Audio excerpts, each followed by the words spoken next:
When someone who doesn't know the science thinks about how they're going to convince someone, they will come up with information that may seem reasonable and rational, but it actually overloads their audience.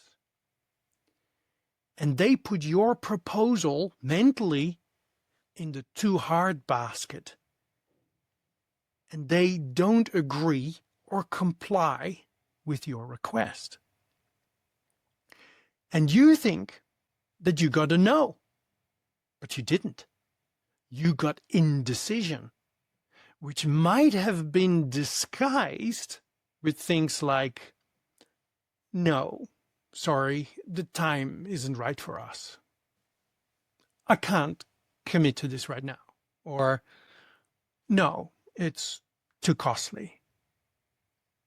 It could have been a yes if you had communicated what they wanted and needed to hear. If we provide our audience information that qualifies as shortcuts, it's easier for them to move along with their decision-making process. Let me give you an example.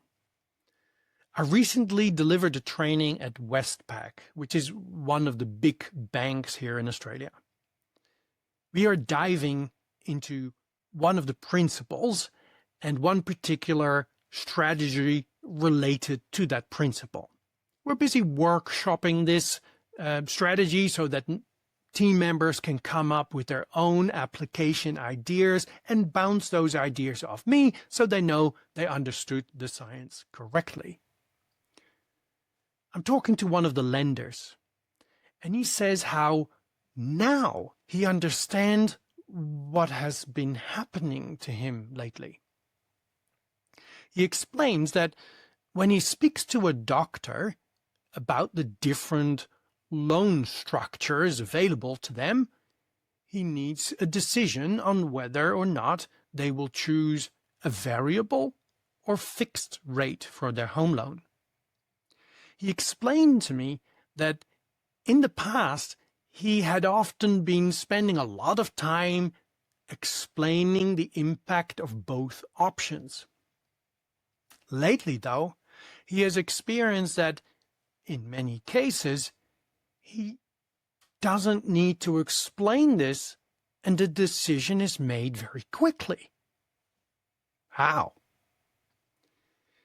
He told me that when he speaks with them, he genuinely explains that now 9 out of 10 other doctors that their department has written home loans for are choosing for the variable option. Upon hearing that news, many doctors go, good enough for me, I'll do the same, let's move on, right? Decision made. I'll explain another time what principle of persuasion was at work there, but it highlights beautifully the effect of providing genuine information that allowed for a quicker decision. Now that the lender at Westpac understood the scientific principle behind what he had stumbled across, he will be using it more confidently and consistently, and not just when it comes to decisions for fixed or variable interest rates.